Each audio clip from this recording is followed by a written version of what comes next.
అలానే మిసెస్ రావు, బంగారం మీ దగ్గర ఉందా? అయితే ప్రధానమంత్రి నరేంద్ర మోడీ గారు బంపర్ ఆఫర్ ఇచ్చేశారు. ఆ మేరకు ఆర్బీఐ స్పష్టమైనటువంటి గైడ్లైన్స్ ఇచ్చింది. భారతదేశ వ్యాప్తంగా ప్రజల దగ్గర దాదాపు 32,000 టన్నుల బంగారం ఉంది. అది ఆర్థిక వ్యవస్థలోకి రాలేదు. దాన్ని ఆర్థిక వ్యవస్థలోకి తీసుకురావడానికి గోల్డ్ మానిటైజేషన్ స్కీమ్ అనేది ఒకటి ఇంట్రొడ్యూస్ చేసింది ఆర్బీఐ. దాని ప్రకారం మీరు బంగారాన్ని బ్యాంకుల్లో పెడితే మీకు 2.25 నుంచి 2.50 వరకు పర్సంటేజ్ వడ్డీ, వార్షిక వడ్డీ ఇస్తుంది బ్యాంకు. అంతేకాదు, మీ బంగారం వాల్యూ ఇవాళ నుంచి మళ్ళా మెచ్యూర్ అయ్యేంత వరకు కూడా ఎంత ఉందో అంత పెరిగిన దాని ప్రకారం ఇస్తారు. అంటే మీరు బంగారం ఇవాళ డిపాజిట్ చేస్తే ఈ రోజు ఉన్నటువంటి రేటు ఏదైతే ఉందో ఆ రేటు ప్రకారం మీకు వార్షిక వడ్డీ లభిస్తుంది. ఇది 3 విధాలుగా డిపాజిట్ చేయొచ్చు. 1 నుంచి 2 సంవత్సరాలు, 2 నుంచి 5 సంవత్సరాలు, లేదా 5 నుంచి 8 సంవత్సరాలు, ఇలా 3 భాగాలుగా విభజించారు. మీ డిపాజిట్స్ని స్వల్పకాలిక, మధ్యకాలిక, దీర్ఘకాలిక డిపాజిట్స్ని చేయొచ్చు బంగారాన్ని. దానికి వడ్డీ ఇస్తారు. అంతేకాదు, చివరిలో ఈ గోల్డ్ డిపాజిట్ మెచ్యూరిటీ అయిన తర్వాత ఆ రోజున ఎంత వాల్యూ ఉందో బంగారం అంత విలువగల నగదు లేదా బంగారాన్ని మీకు ఇస్తారు. అంటే వడ్డీ ప్లస్ పెరిగినటువంటి వాల్యూ ప్రకారం బంగారం కూడా ఇస్తారు. ఇది బంపర్ ఆఫర్, నరేంద్ర మోడీ గారు ఇచ్చినటువంటి డబుల్ బంపర్ ఆఫర్. ఇది అర్థం కావాలంటే ఇప్పుడు మనకి ఫిక్స్డ్ డిపాజిట్లు చేస్తాం కదా, ఫిక్స్డ్ డిపాజిట్లు చేసినప్పుడు అది మెచ్యూరిటీ అయినప్పుడు వడ్డీతో సహా ఇస్తారు మనకి, ప్లస్ అసలు కూడా ఇస్తారు. కానీ అసలు పెరగదు, వడ్డీ మాత్రమే పెరిగిన దాని ప్రకారం. అప్పుడు 6.5 నుంచి 7 దాకా ఉందనుకోండి రేట్ ఆఫ్ ఇంట్రెస్ట్, దాని ప్రకారం వడ్డీ కట్టి ఆ వడ్డీ ఇస్తారు. కానీ దాని మీద ట్యాక్స్ వేస్తారు. ట్యాక్స్ నామ్స్ ప్రకారం, మార్గదర్శకాల ప్రకారం ట్యాక్స్ వేస్తారు ఆర్బీఐ చెప్పిన దాని ప్రకారం. కానీ గోల్డ్ డిపాజిట్స్ చేస్తే గోల్డ్ డిపాజిట్ మీద వచ్చేటువంటి అసలు కానీ వడ్డీకి కానీ మీకు ట్యాక్స్ ఫ్రీ. ఇది త్రిబుల్ ధమాకా, డబుల్ ధమాకా కాదు, త్రిబుల్ ధమాకా. ఇదంతా ఎందుకు చేస్తున్నారు నరేంద్ర మోడీ గారు అని అంటే, బంగారాన్ని మీరు 2 సంవత్సరాలు కొనొద్దు అని చెప్తున్నారు. అట్లీస్ట్ సంవత్సరం పాటు అసలు కొనొద్దు అని చెప్తున్నారు. ఒకవేళ మీరు కనుక కొనుగోలు చేస్తే విదేశీ మారక ద్రవ్య నిల్వలు కరిగిపోతాయి, భారత ఆర్థిక వ్యవస్థ దెబ్బతినిపోతుంది. ఆ కారణం చేత మీరు బంగారం కొనుగోలు చేయొద్దు అని చెప్పి నరేంద్ర మోడీ గారు చాలా క్లియర్గా భారతీయులకు చెప్పేశారు. అయినప్పటికీ కొంతమంది కొనడానికి ఇష్టపడుతూ ఉంటారు. అందుకే తాజాగా ఏం చేశారు, 6 నుంచి 15% దిగుమతి సుంకాన్ని బంగారం మీద విధించారు, వెండి మీద విధించారు. అందుకే బంగారము, వెండి రేట్లు ఇప్పుడు పెరుగుతున్నాయి. ఎందుకు? దిగుమతి సుంకాలు పెంచారు కాబట్టి. దిగుమతి చేసుకున్నటువంటి బంగారం మీద 15% వరకు పెంచారు. అంతకుముందు 3% ట్యాక్స్ను గోల్డ్ మీద వేశారు. అంటే భారీగా బంగారము, వెండి మీద ట్యాక్స్ వేయడం ద్వారా ఆ ట్యాక్స్ కారణంగా పెరిగినటువంటి రేట్లు చూసి కొనుగోలు చేయరు ఎవరు. సో కాబట్టి కొనుగోలు తగ్గిపోతాయి కాబట్టి ఇంపోర్ట్ అంటే దిగుమతి తగ్గిపోతుంది. దిగుమతి తగ్గిపోయిన కారణంగా విదేశీ మారక ద్రవ్య నిల్వలు కరిగిపోకుండా ఉంటాయి.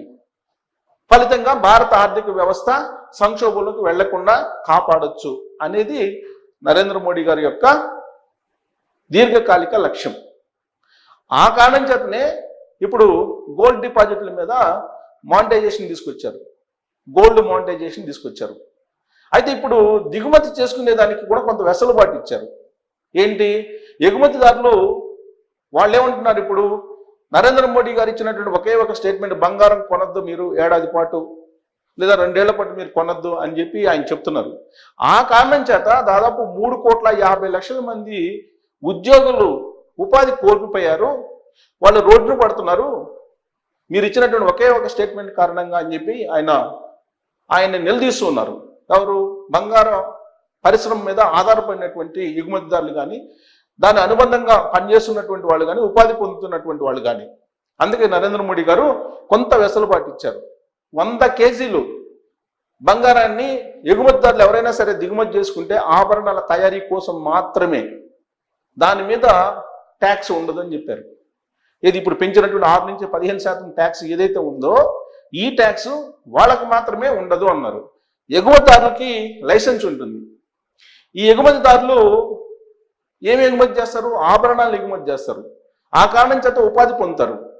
ఈ ఎగుమతిదారులు ఎవరైతే ఉంటారో వాళ్ళు బంగారాన్ని దిగుమతి చేసుకోవచ్చు. ఈ ట్యాక్స్ లేకుండా ట్యాక్స్ ఫ్రీగా ఈ బంగారాన్ని దిగుమతి చేసుకొని వాటిని ఆభరణాలుగా తయారు చేసి మళ్ళా విదేశాలకి ఎగుమతి చేస్తూ ఉంటారు. వాళ్ళకి మాత్రమే దిగుమతి సుంకాలని మినహాయిస్తూ ప్రధానమంత్రి నరేంద్ర మోడీ గారు నిర్ణయం తీసుకున్నారు. సో కాబట్టి అందరికీ న్యాయం చేసేలాగా, భారత ఆర్థిక వ్యవస్థను కాపాడేలాగా నరేంద్ర మోడీ గారు దీర్ఘకాలిక లక్ష్యంతో నిర్ణయం తీసుకున్నారు. సంచలన నిర్ణయం గోల్డ్ మానిటైజేషన్ అనేది. ఇది చాలా కాలంగా ప్రచారంలో ఉన్నప్పటికి కూడా ఎవరు ముందుకు రాలేదు. బ్యాంకుల్లో ఉన్నటువంటి బంగారాన్ని డిపాజిట్ చేసేసి గోల్డ్ మానిటైజేషన్ స్కీమ్లో చేరడానికి దాదాపు ఎవరు ముందుకు రాలేదు. అందుకే నిరర్ధకంగా బ్యాంక్ లాకర్లలో, ఇళ్లలో ఉన్నటువంటి ఇనుప బీరువాలలో కొన్ని కేజీల బంగారం ఉండిపోయింది. 32,000 టన్నుల బంగారం ఉండిపోయిందని చెప్పి చెప్తున్నారు. ఈ 32,000 టన్నుల బంగారం అంటే దాని వాల్యూ సుమారుగా ఇప్పుడు దాదాపుగా 900 లక్షల కోట్ల రూపాయలుగా అంచనా వేస్తున్నారు. 900 లక్షల కోట్ల రూపాయలుగా సుమారుగా. మన భారతదేశం అప్పే 300 లక్షల కోట్ల రూపాయలు.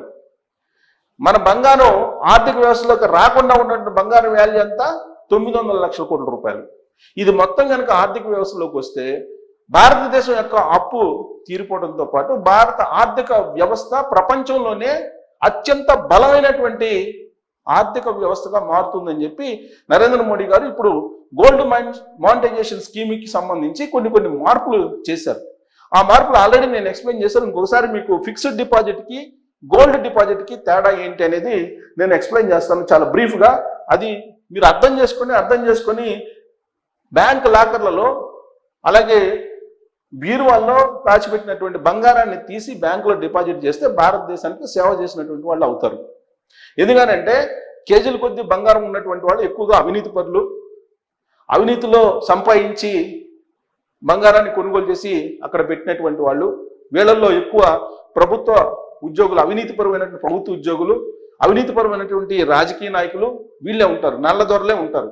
స్వాతంత్రం వచ్చిన తర్వాత నల్లదొరలు, తెల్లదొరలు పోయారు. నల్లదొరలు చేసినటువంటి పనికి ఇప్పుడు భారతదేశం ఇలాంటి పరిస్థితికి వచ్చింది. సో వాళ్ళు ఇప్పుడైనా సరే బయటకు వచ్చి ఆ మూలుగుతున్నటువంటి కేజీల కొద్ది బంగారాన్ని కనుక భారత ఆర్థిక వ్యవస్థకి సహకరించి ఇస్తే కనుక, డిపాజిట్ చేస్తే వాళ్ళకు ఉండేటువంటి బంగారం వాళ్ళకే ఉంటుంది, దాని మీద వడ్డీ కూడా లభిస్తుంది. మరి వాళ్ళు వస్తారా అని అంటే రావాలి. ఎందుకంటే డబుల్ ధమాకా త్రిబుల్ ధమాకా ఇచ్చారు నరేంద్ర మోడీ గారు గోల్డ్ మానిటైజేషన్ స్కీమ్లోకి రమ్మని చెప్పి వీళ్ళందరినీ. ఏంటి గోల్డ్ స్కీమ్ డిపాజిట్, గోల్డ్ డిపాజిట్కి ఎఫ్డి ఫిక్స్డ్ డిపాజిట్కి ఏంటి తేడా ఏంటి అని మనం అనుకుంటే కనుక, మీరు గోల్డ్ డిపాజిట్స్ ఇవ్వాలి. మీ దగ్గర బంగారం ఉంది, ఈ కేజీ బంగారం ఉందనుకోండి మీ దగ్గర, ఈ కేజీ బంగారాన్ని తీసుకెళ్ళి బ్యాంకులో ఇస్తారు. కేజీ బంగారం మీకు ఆభరణాల రూపంలో ఉన్నా తీసుకుంటారు, లేదా కడ్డీల రూపంలో ఉన్నా తీసుకుంటారు, నాణ్యాల రూపంలో ఉన్నా తీసుకుంటారు, బిస్కెట్ రూపంలో ఉన్నా తీసుకుంటారు. కాకపోతే ఆభరణాల రూపంలో ఉన్నటువంటి బంగారాన్ని మీరు ఇస్తే కనుక మీకున్నటువంటి వజ్రాలు, వైడూర్యాలు, లేదంటే ముత్యాలు, వీటన్నిటిని రాళ్ళు ఉంటాయి కదా, వీటన్నిటిని తీసి మీకు ఇచ్చేస్తారు. మీకు ఇచ్చేసి దాన్ని కరిగిచ్చి శుద్ధి చేసినటువంటి బంగారం మీకు తూకం వేసి చూపిస్తారు. దాన్ని వాల్యూ కడతారు. దాని వాల్యూ కట్టి ఆ వాల్యూ ఎంతో ఒక సర్టిఫికేట్ మీకు ఇస్తారు. ఆ సర్టిఫికేట్ మీద 2.5 నుంచి 2.6 వరకు వార్షిక వడ్డీ రేటు ఇస్తారు. సపోజ్ మీ దగ్గర ఉన్నటువంటి బంగారానికి సంబంధించినటువంటి ఆభరణాలు తీసుకెళ్తారు, అది కరిగిస్తారు. కరిగిస్తే ఒక 500 గ్రాములు వచ్చింది అనుకున్నాం. ఈ 500 గ్రాములకు సంబంధించి అమౌంట్ లెక్కేస్తారు. 500 గ్రాములకు సంబంధించి ఇప్పుడున్నటువంటి రేటు ప్రకారం తీసుకుందాం. జనరల్గా 22 క్యారెట్లని స్టాండర్డ్గా తీసుకుంటున్నారు. 24 క్యారెట్లు అనేది అత్యంత నాణ్యమైనటువంటి బంగారం. 18 క్యారెట్లు కూడా ఉంది, కానీ 22 క్యారెట్స్ బంగారాన్ని ప్రామాణికంగా తీసుకుంటున్నారు. తీసుకొని దాన్ని లెక్కేస్తున్నారు. దాన్ని లెక్కేస్తే 500 గ్రాములు అనుకుందాం. ఈ 500 గ్రాములు రేటు ఇప్పుడు ఉన్నటువంటి సుమారుగా లెక్కేసుకుంటే కనుక ఒక 70,000 ఉంది అనుకుందాం. 70,000 ఉంది అనుకున్నాం. ఈ 70,000కు సంబంధించినటువంటి అమౌంట్ వేసి పెడతారు. ఈ 70,000కు సంబంధించినటువంటి అమౌంట్ మీద 2.5 నుంచి 2.6 ఆ రోజు నిర్ణయించినటువంటి బ్యాంక్ ఆఫ్ ఇంట్రెస్ట్ ప్రకారం మీకు ఈ 70,000కి మీకు ఇంట్రెస్ట్ వస్తుంది. ఎప్పుడు వార్షిక ఇంట్రెస్ట్. మీరు డిపాజిట్ చేసేటువంటి టైము 1 సంవత్సరం నుంచి 2 సంవత్సరాలు అయితే ఒక రకమైనటువంటి రేట్ ఆఫ్ ఇంట్రెస్ట్ ఉంటుంది. అదే 2 నుంచి 5 సంవత్సరాలు అయితే ఒక రకమైనటువంటి రేట్ ఆఫ్ ఇంట్రెస్ట్ ఉంటుంది. అదే 5 నుంచి 8 సంవత్సరాలు అయితే మరొక రకమైనటువంటి రేట్ ఆఫ్ ఇంట్రెస్ట్ ఉంటుంది. దాని ప్రకారం మీకు ఈ 3 రకాలుగా డిపాజిట్ చేసుకోవచ్చు. దాని ప్రకారం మీ 70,000 రూపాయలకి రేట్ ఆఫ్ ఇంట్రెస్ట్ కట్టేసి మీకు ఇస్తారు. ఎప్పుడు కావాలంటే అప్పుడు మెచ్యూరిటీ అయిన తర్వాత. అంటే 2 ఇయర్స్ చేశారు అనుకోండి, మీరు 2 ఇయర్స్లో అది మెచ్యూరిటీ అవుతుంది, అప్పుడు ఇస్తారు. ఇప్పుడు మీకు బెనిఫిట్ ఏంటి? ఇప్పుడు మీకు ఎంత ఇస్తారు? సపోజ్ 2 సంవత్సరాలు అనుకోండి. ఈ 2 సంవత్సరాల తర్వాత 70,000 ప్లస్ రేట్ ఆఫ్ ఇంట్రెస్ట్ కడతారు. రేట్ ఆఫ్ ఇంట్రెస్ట్ కడితే ఎంతో ఒక 5,000 వస్తుంది అనుకుందాం, సుమారుగా నేను చెప్పేది. సో 75,000 ఇస్తారని మీరు అనుకుంటున్నారు. కానీ 75,000తో పాటు ఇంకో బెనిఫిట్, అదే నేను చెప్తుంది. ఇప్పుడు రేట్ ఆఫ్ ఇంట్రెస్ట్ కట్టి అమౌంట్ ఇవ్వటం అనేది ఒకటైతే, రెండో అయితే తెలుసా, ఈ 70,000 రూపాయల బంగారం యాజ్ ఆఫ్ నౌ మీరు డిపాజిట్ చేసే రోజు ఉన్నటువంటి వాల్యూ. కానీ మీరు 2 సంవత్సరాల తర్వాత మీ బంగారానికి ఈ 500 గ్రాముల బంగారం ఎంత ఉందో రేటు లెక్కేసి ఆ అమౌంట్ కూడా ఇస్తారు. అంటే ఈ 5,000 ఇంట్రెస్ట్ అనుకుంటే సుమారుగా ఆ రోజున బంగారం వాల్యూ 2 సంవత్సరాల తర్వాత ఈ 500 గ్రాముల బంగారం 70,000 2 సంవత్సరాల క్రితం ఉన్నది కదా, 2 సంవత్సరాల తర్వాత సపోజ్ 1,40,000 అయింది అనుకోండి. ఈ 1,40,000 ప్లస్ 5,000 1,45,000 నీకు ఇస్తారు. 1,45,000 నీకు ఇస్తారు. దీని మీద ఎలాంటి ట్యాక్స్లు ఉండవు. ఇది ఇంకొక బెనిఫిట్. సో ఇప్పుడు 3 రకాల బెనిఫిట్స్ ఇచ్చారు నరేంద్ర మోడీ గారు. ఒకటి రేట్ ఆఫ్ ఇంట్రెస్ట్. మీరు బంగారం డిపాజిట్ చేస్తే దాని మీద రేట్ ఆఫ్ ఇంట్రెస్ట్ ఇస్తారు, నెంబర్ 1. నెంబర్ 2 ఏంటి, మీకు ప్రిన్సిపల్ అమౌంట్ ఏదైతే ఉందో ఈ ప్రిన్సిపల్ అమౌంట్కి ఆ రోజు పెరిగిన దాని ప్రకారం ప్రిన్సిపల్ అమౌంట్ కలిపి ఇస్తారు. నెంబర్ 3 ట్యాక్స్లు ఎలాంటివి ఉండవు. 3 రకాల బెనిఫిట్స్ ఇచ్చారు. బంగారం మీరు కనుక గోల్డ్ మోనిటైజేషన్ స్కీమ్లో కనుక వెళ్తే 3 రకాల బెనిఫిట్స్ ఇచ్చారు. సో దీనికి లిమిట్ ఉందంటే నో లిమిట్. ఇది కూడా బంపర్ ఆఫరింగ్. డబ్బు బాగా ఉండి బాగా అవినీతి సొమ్ము సంపాదించి కేజీల కొద్దీ బంగారం దాచిపెట్టి నేలమాలికల్లో దాచినటువంటి వాళ్ళకి మీకు ఎంత బంగారం అయినా, మీ దగ్గర 1 టన్ను బంగారం ఉన్నా కానీ తీసుకుంటారు. దాని మీద ట్యాక్స్ ఫ్రీ. అన్లిమిటెడ్గా ఇచ్చేశారు. లిమిట్ లేదు, అన్లిమిటెడ్గా మీరు తీసుకొచ్చి గోల్డ్ మోనిటైజేషన్ స్కీమ్, మీ దగ్గర 1 టన్ను బంగారం ఉంటే ఆ టన్ను బంగారం తీసుకొచ్చి బ్యాంకులో ఇస్తే కనుక ఆ టన్ను బంగారానికి వాల్యూ కట్టి మీకు ట్యాక్స్ ఫ్రీగా మీకు ఇస్తారు. ఇది అత్యంత పెద్ద ఆఫర్ అవినీతి పరులకి. కనీసం ఇప్పుడైనా సరే వాళ్ళు దేశ సేవ చేయడానికి ముందుకు వస్తే కనీసం ఇప్పుడైనా ఉపయోగపడిన వాళ్ళు అవుతారు. ఇప్పటి వరకు దేశాన్ని దోచుకున్నారు. కనీసం ఇప్పుడైనా సరే సంక్షోభంలో ఉన్నప్పుడు దేశానికి మనం ఏమి ఇస్తామో అని ఆలోచించి ఈ కేజీల కొద్ది బంగారం, టన్నుల కొద్ది బంగారం ఉన్నటువంటి వాళ్ళు ఉన్నారు. టన్నులు అంటే మీరేం ఆశ్చర్యపోతున్నారు, టన్నుల కొద్ది బంగారం ఉన్నటువంటి వాళ్ళు కూడా ఉన్నారు. ఎందుకంటే విదేశాలకి హవాలా డబ్బులు పంపించి, హవాలా ద్వారా డబ్బులు రప్పించి, హవాలాలో డబ్బులు ఇక్కడి నుంచి పంపించి అక్కడి నుంచి బంగారం దిగుమతి చేసుకున్నటువంటి వాళ్ళు కూడా ఉన్నారు. వాళ్ళ దగ్గర టన్నుల కొద్ది బంగారం ఉంది.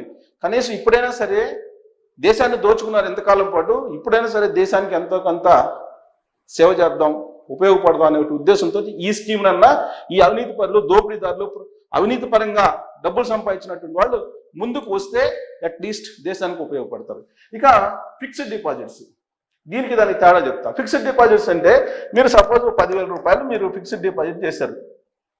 చేస్తే దీని మీద యాజ్ ఆఫ్ నౌ 6.5 నుంచి 7.5 దాకా వార్షిక రేట్ ఆఫ్ ఇంట్రెస్ట్ ఉంది. ఇక్కడ రేట్ ఆఫ్ ఇంట్రెస్ట్ ఎక్కువే దీనికన్నా. కానీ ఇక్కడ ఏమవుతుంది, మీరు సపోజ్ 2 ఇయర్స్కి మీరు డిపాజిట్ చేశారు. ఈ 2 ఇయర్స్కి డిపాజిట్ చేస్తే మీకు వచ్చేటువంటి ఇంట్రెస్ట్ ఒక 3,000 2,000 వస్తుంది అనుకున్నాం. అంత కూడా రాదు, సుమారుగా చెప్తున్నాం. 3,000 వస్తుంది అనుకున్నాం. 2 సంవత్సరాల తర్వాత 3,000 వస్తే అప్పుడేమవుతుంది, 10,000 ప్లస్ 3,000 13,000 రూపాయలు మీకు ఇస్తారు. సో ఇది ట్యాక్స్ లోపు ఉంది కాబట్టి ట్యాక్స్ ఉండదు. అదే మీకు దీని కనుక రేట్ ఆఫ్ ఇంట్రెస్ట్ 50,000 దాటింది అనుకో, అంటే మీరు భారీ పెద్ద అమౌంట్ వేశారనుకో, సపోజ్ ఒక 10 లక్షలు డిపాజిట్ చేశారనుకోండి, 10 లక్షలు డిపాజిట్ చేశారనుకోండి, దీనికి వచ్చేటువంటి రేట్ ఆఫ్ ఇంట్రెస్ట్ ప్రకారం దీనికి వచ్చేటువంటి వడ్డీ ఉంటుంది కదా, దీని మీద ట్యాక్స్ వేస్తారు. ప్లస్ ప్రిన్సిపల్ అమౌంట్ 10 లక్షలు ఉందనుకోండి, 2 సంవత్సరాల తర్వాత 10 లక్షలు వేస్తారు. కానీ గోల్డ్ డిపాజిట్లు అలా కాదు. ఆ రోజున 2 సంవత్సరాల తర్వాత గోల్డ్ ఎంత ఉందో మీకు మెచ్యూరిటీ అయినప్పుడు ఆ గోల్డ్ రేటు ప్రకారం అమౌంట్ అన్న ఇస్తారు, లేదా గోల్డ్ అన్న ఇస్తారు. మీకు ఇక్కడ ఒకటి మీరు కనుక సెంటిమెంట్ను వదిలిపెడితే అత్యంత అనుకూలమైనటువంటి స్కీమ్ ఇది. ఎందుకు నేను చెప్తున్నానంటే, జనరల్గా ఆభరణాలు ఉంటాయి మధ్యతరగతి వాళ్ళ దగ్గర. సరే, ఈ అవినీతి పరులు, నల్లదొరలు వాళ్ళ దగ్గర అయితే మీకు బిస్కెట్లు, కడ్డీలు ఇవే ఉంటాయి. సరే, బ్యాంకులో దిగగానే మీరు మీ ఆభరణాలు ఇస్తే దాన్ని కరిగి ఇచ్చేస్తారు. అదొక్కటే. ఆభరణాలను కరిగించడం అనేది సెంటిమెంట్. ఆ సెంటిమెంట్ ఒక్కదాన్ని కనుక వదిలిపెడితే ఈ గోల్డ్ డిపాజిట్ స్కీమ్ అనేది అద్భుతమైనటువంటి స్కీము. త్రిబుల్ ధమాకా నరేంద్ర మోడీ గారు ఇచ్చారు. 3 రకాల పెద్ద బెనిఫిట్స్ ఇచ్చారు. ఈ స్కీమ్లో కనుక చేరితే ఈ 32,000 టన్నుల యొక్క బంగారం కనుక ఆర్థిక వ్యవస్థలోకి వస్తే ఇప్పుడు భారత్ పడబోయేటువంటి సంక్షోభ కష్టాలు ఏవైతే ఉన్నాయో వీటి నుంచి ఈజీగా బయటపడొచ్చు అని చెప్పి ఆర్థికవేత్తలు చెబుతున్నారు. మరి ఇంత బెనిఫిట్ ఇచ్చిన తర్వాత అన్లిమిటెడ్గా గోల్డ్ని డిపాజిట్ చేసుకోవచ్చు అనేటువంటి ఆఫర్ కూడా ఇచ్చిన తర్వాత దీన్ని అందరూ ఉపయోగించుకునే అవకాశం ఉందా, లేదా ఉపయోగించుకోకపోవడానికి కారణాలు ఏంటి అనే దాని మీద మీరు కామెంట్ చేయొచ్చు. Thank you.